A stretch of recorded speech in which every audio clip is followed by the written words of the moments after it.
لوگ بھی سفر کرتے ہیں نا رمضان میں، وہ کہیں بھی مقیم ہوں گے اور سحری کا وقت وہاں ختم ہو جائے سفر شروع ہونے سے پہلے، تو ان پر روزہ رکھنا لازم ہے۔ یہ مسئلہ خوب سن لیں، پھر میں آگے شروع کرتا ہوں کیونکہ یہ بہت زیادہ سوال پوچھا جا رہا ہے۔ آپ جب سفر کرتے ہیں، آپ نے امریکہ جانا ہے پاکستان سے، امریکہ ہے ویسٹ کی طرف نا، تو ابھی آپ ایئرپورٹ چلے گئے رمضان میں، ابھی آپ مسافر نہیں بنے، ایئرپورٹ پہ جب تک بیٹھے رہیں گے آپ مقیم ہی ہوں گے، حتیٰ کہ آپ جہاز میں بیٹھ گئے، ابھی جہاز ہوائی اڈے پر ہے، اڑا نہیں ہے، یہاں تک کہ جہاز چلنا شروع ہو گیا اور اسی دوران سحری کا وقت ختم ہو گیا، تو چونکہ روزہ شروع اس حالت میں ہوا ہے کہ آپ ابھی مسافر بنے نہیں ہیں، تو آپ پہ روزہ رکھنا بولیں لازم ہے۔ تو آپ کو نیت کرنی پڑے گی، دل میں نیت کہ میرا کیا ہے، وہ روزہ ہے۔ اب جب جہاز ہوا میں اڑ گیا اور شہر کی آبادی کو اس نے کراس کر لیا، تو اب آپ بن گئے مسافر۔ مسافر بن تو گئے لیکن آپ کو اب روزہ توڑنے کی اجازت نہیں ہے، کیونکہ مسافر کو روزہ چھوڑنے کی تو اجازت ہے، توڑنے کی نہیں ہے۔ جب چھوڑنے کا ٹائم تھا تو مسافر بنے نہیں تھے، اور جب مسافر بنے ہیں تو روزہ شروع کر چکے ہیں، اسٹارٹ کر چکے ہیں، لہذا اب توڑنے کی اجازت نہیں ہے۔ سمجھ میں آ رہی ہے بات کہ نہیں آ رہی؟ اب ہوگا کیا؟ اگر آپ مغرب سے مشرق کی طرف جا رہے ہیں، آسٹریلیا کی طرف جا رہے ہیں، میں پہلے نا دنیا کے نقشے میں نے بہت دفعہ سمجھنے کی کوشش کی، سمجھ میں نہیں آتے تھے کہ کون سا ملک کدھر کو ہے، یہ نقشوں سے سمجھ میں نہیں آتا۔ جب ٹریولنگ شروع کی ہے نا، ٹریولنگ، اب دنیا سمجھ میں آنا شروع ہوئی ہے کون سا ملک کدھر کو ہے، سمجھتے ہو؟ اس سے کیا پتہ چلتا ہے کہ پریکٹیکلی کسی چیز میں مبتلا ہونا الگ چیز ہے، کتابیں پڑھ لینا الگ چیز ہے۔ اسی لیے ہم کہتے ہیں کہ مسائل مفتیوں سے پوچھا کرو، صرف کتابیں پڑھ کے حوالے یاد کرنے والے مفتی نہیں ہوتے، کیونکہ وہ پریکٹیکلی اس فیلڈ میں ہوتے نہیں ہیں۔ ایک ہے نا لوگوں کے مسائل آ رہے ہیں، آپ فتویٰ لکھ رہے ہیں، بڑے اس کی نگرانی کر رہے ہیں، چیک کر رہے ہیں غلطی ہے یا نہیں ہے، امپلیمنٹ اس کا سوسائٹی پہ کیا ہوگا آگے جا کے، ان چیزوں سے جو پریکٹیکلی گزرا ہوا ہو وہ مفتی ہوتا ہے۔ اور صرف کتابیں پڑھ کے حوالے یاد کر کے فتویٰ دینا ضلوا واضلوا، خود بھی گمراہ ہوگا، لوگوں کو بھی گمراہ کرے گا۔ حج اور عمرے کی مثال دیکھ لو، حج آپ کتابوں سے جتنا مرضی پڑھ کے چلے جاؤ، جب تک آپ نے عملی طور پر حج نہیں کیا آپ کو حج کے مسائل نہیں آتے۔ مشہور واقعہ حضرت ملا علی قاری رحمۃ اللہ علیہ کا ہے، حج پہ عمرے پہ انہوں نے بہترین کتاب لکھی، ملا علی قاری رحمۃ اللہ علیہ، جو مشکات کی شرح جنہوں نے لکھی ہے، بڑے عالم تھے۔ جب عمرہ کرنے گئے نا، یہ حج کرنے گئے، تو الٹا طواف کرنا شروع کر دیا۔ کسی نے پوچھا کہ تم نے ملا علی قاری کی کتاب نہیں پڑھی؟ حج پہ آ رہے تھے، کم از کم ملا علی قاری کی کتاب تو پڑھ کے آتے۔ ان کو نہیں پتا تھا کہ یہ ملا علی قاری، یار آپ لوگ تو پتہ نہیں کیا ہو گیا، ایسے لگ رہا ہے جیسے پتہ نہیں کوئی میں نے قرضہ لیا ہوا ہے آپ لوگوں سے، کوئی ہاں ہوں تو کرے نا۔ تو وہ ان سے کسی نے پوچھا، ابھی انجن بھی تو اسٹارٹ ہوتا ہے نا، اتنے دنوں بعد بیان شروع کر رہا ہوں، ایک دم سے ڈائریکٹ تفسیر نہیں آ جائے گی، تھوڑا سا انجن اسٹارٹ ہونے میں میں سوچ رہا تھا آج بیان کروں گا کیسے، کیونکہ وہ زلزلے میں اتنے لوگ وہاں، اتنے متاثرین، اتنی ٹھنڈ ترکی میں، پھر وہاں سے مکہ مدینہ میں وہ الگ ماحول ہے، وہ دماغ کا دہی ہو گیا۔ تو ابھی تھوڑا انجن اسٹارٹ ہونے میں کیا لگتا ہے، ٹائم لگتا ہے اس ٹون میں آنے میں، جو رمضان میں تراویح کے بعد کے ایک الگ سے بیانات ہوتے ہیں، وہ خیر میں ابھی شروع کروں گا انشاءاللہ، تھوڑا سا یہ سن لیں آپ لوگ جو میں آپ سے کہہ رہا ہوں، کچھ علمی باتیں ہیں۔ کیا کہہ رہا تھا؟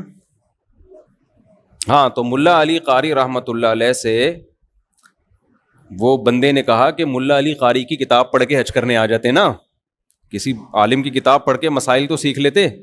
اس کو نہیں پتا تھا یہ بیچارے خود کیا ہیں، یہ کتاب کا مصنف الٹا طواف کر رہا ہے۔ تو پریکٹیکلی کسی چیز میں جب آپ مبتلا ہوتے ہیں، اس کا تجربہ ہوتا ہے، وہ بالکل الگ ہوتا ہے، اور کتاب پڑھ لینا بالکل، ایک کتاب بھی ضروری ہے، لیکن عملی طور پر میں بھی عمرہ کرنے گیا، میں الحمدللہ اللہ نے بہت دفعہ عمرے کی توفیق دی ہے، مجھے یاد نہیں کتنے عمرے کیے، اب جب میں گیا ہوں نا تو پھر میں بھول گیا. طواف میں رمل طواف میں کرنا ہوتا ہے یا حج میں بھی کرنا؟ صرف حج ہی میں ہوتا ہے. حالانکہ جب بھی آپ عمرے کا طواف کرتے ہیں نا, سفر سے آتے ہیں, تو پہلے چکر میں 3 چکروں میں رمل کرنا پڑتا ہے. میں بھول گیا, کئی دفعہ عمرے کر چکا ہوں میں. اب میں پریشان کہ یار وہ بھول ہی گیا. پھر اجتباع 3 چکروں میں کرنا ہے یا 7 چکر میں؟ وہ نہیں جو دائیں کندھا خالی رکھتے. پھر میں نے تحقیق کی دوبارہ. اب کوئی مجھے دیکھ رہا تھا, کہتا ہے یار اس مولوی کو دیکھو, اتنی دفعہ عمرے کر چکا ہے اور اب کیا کر رہا ہے, دوبارہ عمرے کے مسائل سیکھ رہا ہے. تو کئی بار ایک کام کرتے کرتے انسان اس میں ایکسپرٹ ہوتا ہے. یہ جو مفتیان کرام ہوتے ہیں نا, یہ ایسا نہیں ہوتا کہ پہلی دفعہ کوئی طلاق کا مسئلہ لکھ کے دے رہے ہوتے ہیں. ان کے پاس 20 سال 30 سال نکاح کے مسائل, وراثت کے مسائل, خرید و فروخت کے مسائل, طلاق کے مسائل, آپس کے حقوق کے مسائل, ریاستی قوانین, یہ لکھ لکھ کے ان کے بال جب سفید ہو جاتے ہیں نا, پھر ان کو بڑوں کی طرف سے ایک ڈگری ملتی ہے کہ اب آپ کیا ہیں, کہ اب آپ مفتی ہیں, اب آپ فتویٰ دے سکتے ہیں.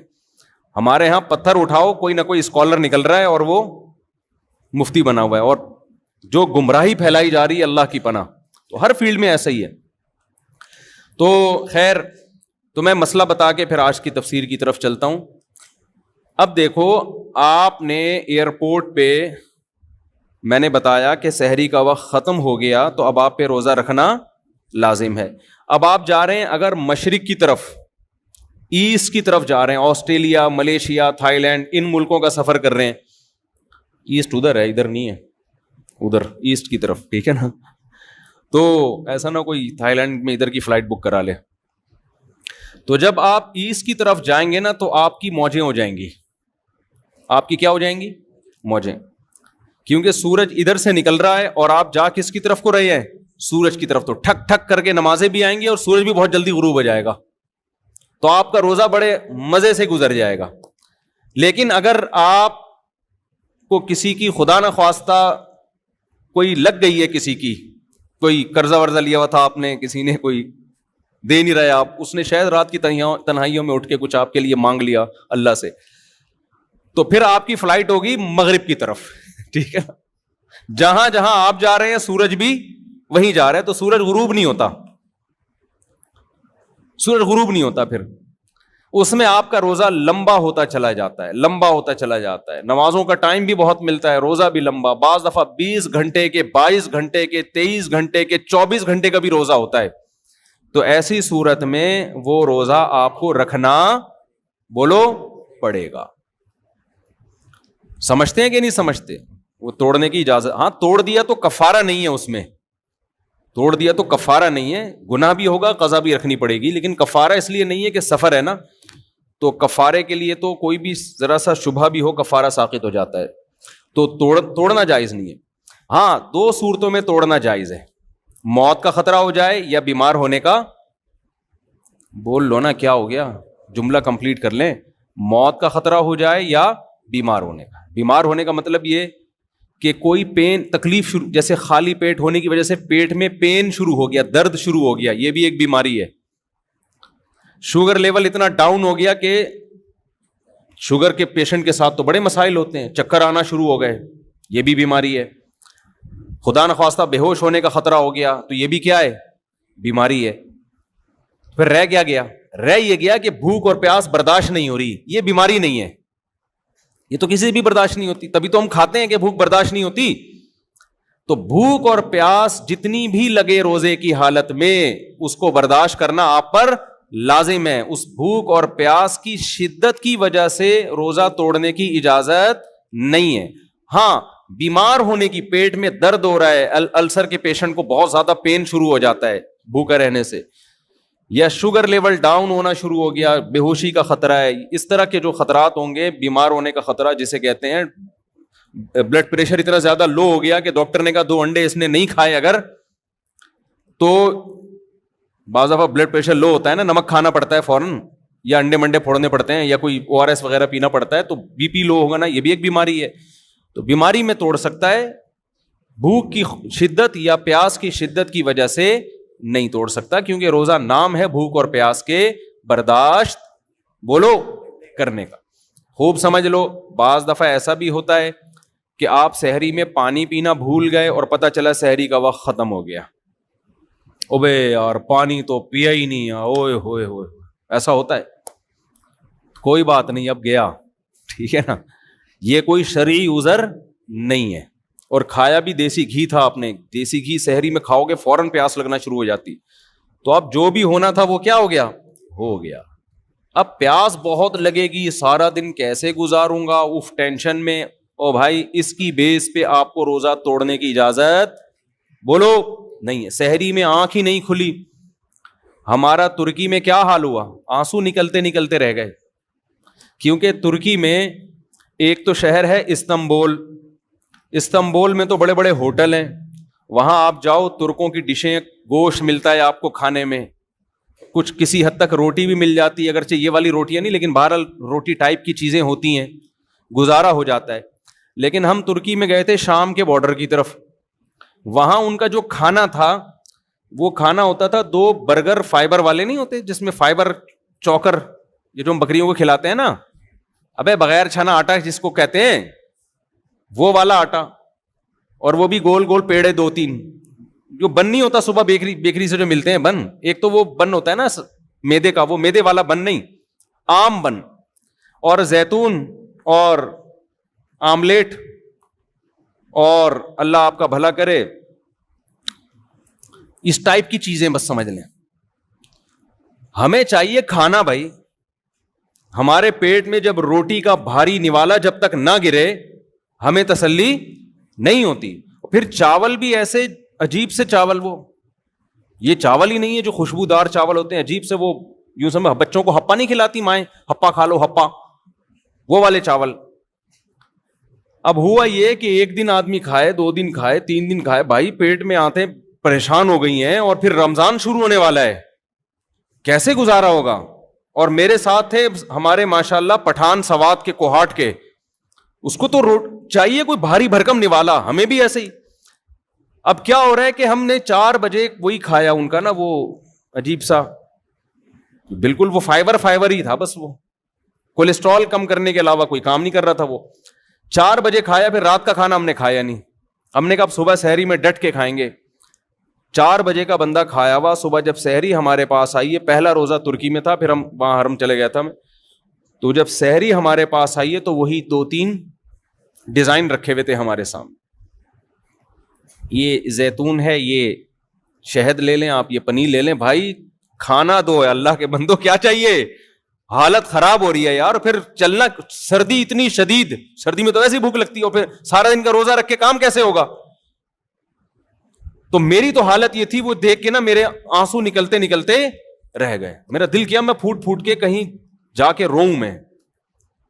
تو میرا تو پھر بھی تسلی یہ تھی کہ چلو سفر, ابھی حرم شریف جا رہے ہیں, مدینہ منورہ, وہاں جدہ جانا تھا, تو وہاں جا کے کھا لیں گے. لیکن ان ساتھیوں پہ بہت ترس آیا, تو وہ میں نے پھر حرم میں 3-4 دن گزارے. وہ وہاں سے مجھے نا افطاری اور سحری کی تصویریں بنا کے بھیجتے رہے, مفتی صاحب افطاری میں یہ ہے, سحری میں یہ. بڑی ہمت ان ساتھیوں کی, ابھی بھی وہیں پر ہیں, اللہ تعالیٰ ان کو جزائے خیر دے. تو اس لیے ہمیں جو یہاں کھانے ملے ہوئے ہیں نا, صحت کا بے شک بیڑا غرق کریں, لیکن مزہ بہرحال مزہ آتا ہے یار. نوالا پیٹ میں گرتا ہے, میں نے کہا ہمیں تو پراٹھا چاہیے, کچھ نوالا پیٹ میں گرے, ٹھا کر کے آواز آئے. یہ جو ہم عجیب سی چیزیں کھا رہے ہیں, چوکر فائبر, منہ میں جا کے غائب ہو جاتا ہے. وہ شہد گرے گا پیٹ میں, کیا پتا چلے گا. شہد بھی اگر ہے تو روٹی سے نا. صحت کی بات نہیں کر رہا, ہو سکتا ہے ڈاکٹر سارے وہاں پہنچ جائیں ترکی کے, یار اتنی اچھی بہترین ہمیں فیڈ مل رہی ہے وہاں پہ, اور بہترین ہمیں خوراک مل رہی ہے, لیکن وہ پیٹ میں نوالا جو ہے نا بڑا مسئلہ ہو رہا تھا, کہاں سے کہاں. تو میں اس پہ کہہ رہا تھا, اب میں وہاں جا کے یہ کہتا کہ یار چونکہ ہمارے مطلب کی سحری نہیں ہے اور رات شام 4 بجے کھانا کھایا ہوا ہے, تو ہم روزہ چھوڑ دیں. سفر کی بیس پہ چھوڑنے کی تو اجازت تھی, اس بیس پہ نہیں چھوڑ سکتے کہ ہمیں سحری کیا مل رہی ہے, ہماری مرضی کی نہیں مل رہی. تو آپ کی سحری میں آنکھ کھلے یا نہ کھلے, آپ کو روزہ رکھنا پڑے گا. اللہ نے روزے کی چھوٹ صرف 2 لوگوں کو دی ہے, ایک بیمار لوگوں کو اور ایک مسافر لوگوں کو. یہ اہم مسئلہ تھا, موضوع سے ہٹ کے تھا, لیکن بیان کرنا بہت ضروری تھا, کیونکہ میں دیکھ رہا ہوں لوگوں کو, سوسائٹی کو دیکھ رہا ہوں نا, آنکھ نہیں کھلی تو روزہ چھوڑ دو, پانی پینا بھول گئے تو روزہ چھوڑ دو. بھائی یہ گزارنا پڑے گا آپ کو, اللہ نے آپ کو اجازت نہیں دی ہے جو مرضی ہو. فرض ہے, رکن ہے اسلام کا, ورنہ آخرت میں طبیعت سے پھینٹی لگے گی. اللہ کے دین میں یاد رکھو لچک نہیں ہے, آسانی بہت ہے, لچک نہیں ہے. جو آسانی اللہ نے دینی تھی وہ دے دی ہے, اپنی طرف سے مزید آسانیاں آپ کو پیدا کرنے کی اجازت نہیں ہے. اکثر لوگ یہ بات کہتے ہیں اللہ غفور الرحیم ہے, اللہ معاف کر دے گا. یہ بہت خطرناک جملہ ہے. آپ خدا کی نافرمانی کر رہے ہو اور یہ کہہ رہے ہو کہ اللہ کیا ہے, غفور الرحیم ہے. یہ بہت, دیکھو اللہ جب گناہ کی بات کرتا ہے نا کہ گناہ مت کرو, تو جہنم کی وعیدیں سنا کے ڈراتا ہے. وہاں یہ نہیں کہتا کہ میں غفور الرحیم ہوں. خوب سمجھ لیں, یہ جو آج ہم نے سورہ اعراف پڑھی ہے, اس میں جو پیغمبروں کے واقعات آئے, تو کہیں بھی نہیں ہے کہ پیغمبروں نے قوم کو جا کے سمجھایا ہو کہ دیکھو تم اللہ کی نافرمانی چھوڑ دو. نہیں چھوڑتے تو کوئی بات نہیں, اللہ بہت غفور اور رحیم ہے. یہ کہیں بھی نہیں ہے. کئی واقعات پڑھے, میں انشاءاللہ بھی پڑھتا ہوں اس کو, کہیں بھی نہیں. ہر پیغمبر نے کہا انی اخاف علیکم عذاب یوم عظیم. تم نے گناہ نہیں چھوڑا, ہمیں ڈر ہے کہ بہت بڑا عذاب نہ تمہارے اوپر آ جائے.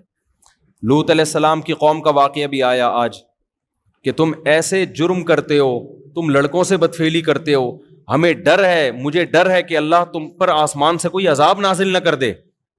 تو قوم نے کیا جواب میں کہا ہے؟ قوم نے جواب میں کیا کہا کہ بھئی لے آؤ اللہ کا عذاب.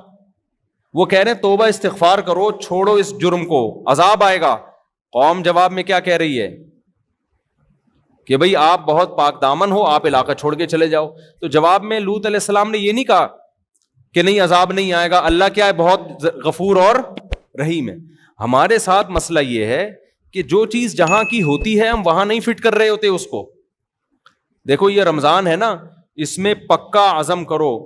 قرآن الحمد سے لے کے والناس تک ایک ہی بات کرتا ہے, اپنا عقیدہ درست کر لو اور اپنا عمل درست کر لو اور اللہ کی طرف آ جاؤ. یہ عبادتیں ہمیں کیوں دی گئی ہیں, روزہ ہمیں کیوں دیا گیا, تراویح کیوں دی گئی ہے؟ تاکہ ہمارے دل میں اللہ کی محبت پیدا ہو جائے اور ہم اللہ کی نافرمانی کو چھوڑ دیں.